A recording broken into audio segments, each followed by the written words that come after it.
Hi everyone, हम बात करेंगे आज मार्कोनिको रूल है ना। ये ER इलेक्ट्रोफिलिक एडिशन रिएक्शन होती है ना, उसमें यूज होता है। और मार्कोनिको रूल आप पढ़ते ही हैं ना, इसका यूज भी होता है। और ये बस यहाँ आज बात करेंगे कि मार्कोनिको रूल कहाँ लगता है कहाँ नहीं लगता है, ठीक है ना। कभी कभी क्या आता है, मार्कोनिको रूल लगता है लेकिन वो उसके हिसाब से प्रोडक्ट बनता नहीं है जो इसका नियम रूल होता है। तो देखो ना, अपन इसके और दो रूल होते हैं, फर्स्ट रूल सेकंड रूल, सब देखेंगे कहाँ नहीं लगता कहाँ लगेगा, ये सब बातें करेंगे ना। तो अच्छे सुनना है ना, काम आता है। देखो फर्स्ट लॉ इसका कहता है, इस रूल के अनुसार रिएजेंट का एनाइन पार्ट, एन अपन जब तोड़ते ना, जैसे HBr में तो Br माइनस Cl माइनस है ना, तो एनाइन पार्ट उस कार्बन पर अटैक करेगा जिस पर सबसे कम हाइड्रोजन, ये इसका रूल है, सबसे मिनिमम लोवेस्ट हाइड्रोजन हो वहाँ अटैक करेगा कौन सा एनाइन पार्ट, ठीक है।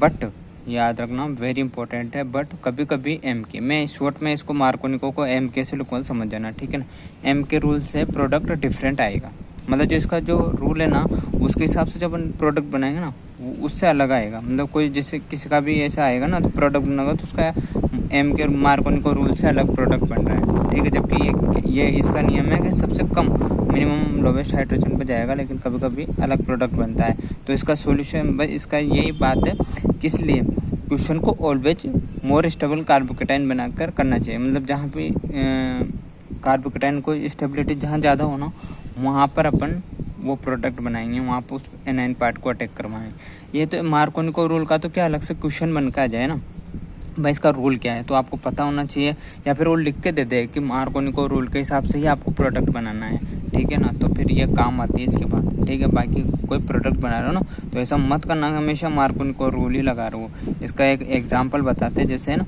तो याद रखना है, इसलिए क्वेश्चन को ऑलवेज मोर स्टेबल कार्बोकेटाइन बनाकर ही अपन सोल्व करना चाहिए। इसका एक एग्जांपल देता हूँ, जैसे ये है, ठीक है ना। आप देखो इसको मार्कोनिको रूल है, क्या मार्कोनिको रूल के हिसाब से अगर जो आप रिएक्शन कराओगे ना तो उसमें क्या क्या, क्या होना चाहिए, लोवेस्ट यहाँ हाइड्रोजन है, लोवेस्ट है ही नहीं। तो इसका मतलब ये क्या है, Cl यहाँ, ठीक, ये SH प्लस और Cl माइनस में टूटेगा और डबल बॉन्ड ब्रेक होगा तो एक तरह से क्या बनेगा, PHCH है ना। और ये इधर तो आएगा, अब यहाँ पॉजिटिव लगाया, ये नेगेटिव है ना। इसके हिसाब से तो यहाँ पॉजिटिव आना चाहिए क्योंकि लोवेस्ट यहाँ अटैक करवाना चाहिए, लेकिन यहाँ कार्बोकेटाइन बनेगा। और कार्बोकेटाइन यहाँ क्यों बनेगा, क्योंकि इस फेनिल ग्रुप के साथ बेंजीन ग्रुप के साथ क्या करेगा, रेजोनेंस, और रेजोनेंस करेगा तो मोर स्टेबल कार्बोकेटाइन बनेगा। इसलिए फिर अटैक का करवाते अपन यहाँ पर, फिर इसका अटैक यहाँ करवाएंगे, ठीक है। तो ये यहाँ यहीं फेल हो गया है, क्या मार्कोनिको रूल यहीं फेल हो गया, ठीक है। तो ध्यान रखना, स्टेबल है हमेशा स्टेबल कार्बोकेटाइन बनाकर ही अपन को क्या करना है, अटैक करवाना है, ठीक है, एनाइन पार्ट का। याद रखना बस इसको, तो याद रखना इसका रूल ये है, कभी पूछ ले और कभी पूछ दे, इसके अनुसार ही आप प्रोडक्ट बनाए तो फिर वो अपन को बात याद रखेगी, ठीक है। और एक और बात याद रखना, MK only unsymmetrical alkyne alkene में लगता है, याद रखना। किस में, अनसिमेट्रिकल में, सिमेट्रिकल में नहीं लगता है, ये याद रखना, वेरी इंपॉर्टेंट। कभी आ जाए ऑप्शन बन के तो याद रखना, मार्कोनिको रूल आज अनसिमेट्रिकल एल्कीन में, असमित एल्कीन एल्काइन में लगता है। जैसे ये है, अब देखो ये दोनों तरफ सेम ग्रुप है, तो ये क्या होगी, सिमेट्रिकल एल्कीन। सिमेट्रिकल एल्कीन में मार्कोनिको रूल नहीं लगता है, ठीक है, याद रखना। अब इसका सेकंड रो है ना, सेकंड रूल है जो, ये भी इंपॉर्टेंट है, ये क्या जब एल्काइन आ जाता है तो वह काम आता है। तो याद रखना, इसके अनुसार रिएजेंट का एनाइन पार्ट उस कार्बन पर अटैक करेगा जिस पर पहले से एनाइन पार्ट पड़ जाएगा, ठीक है।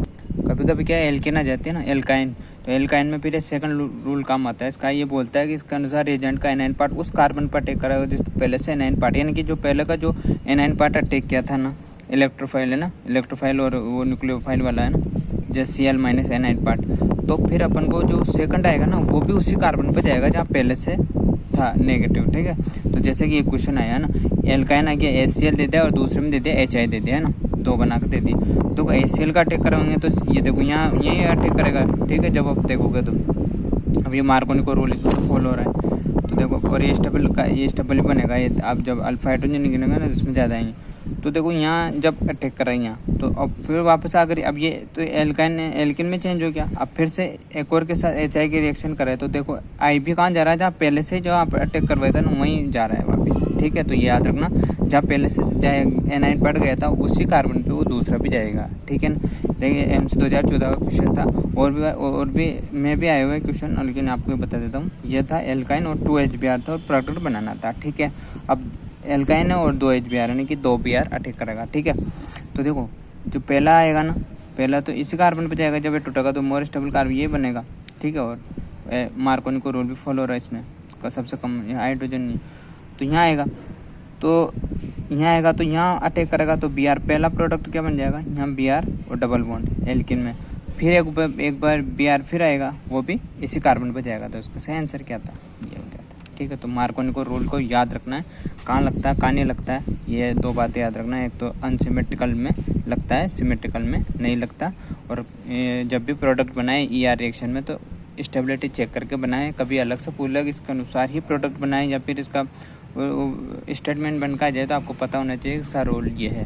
ठीक है, तो ध्यान रखना। फिर आगे इसका आप रिएक्शन पार्ट के बारे में देखेंगे। ठीक है।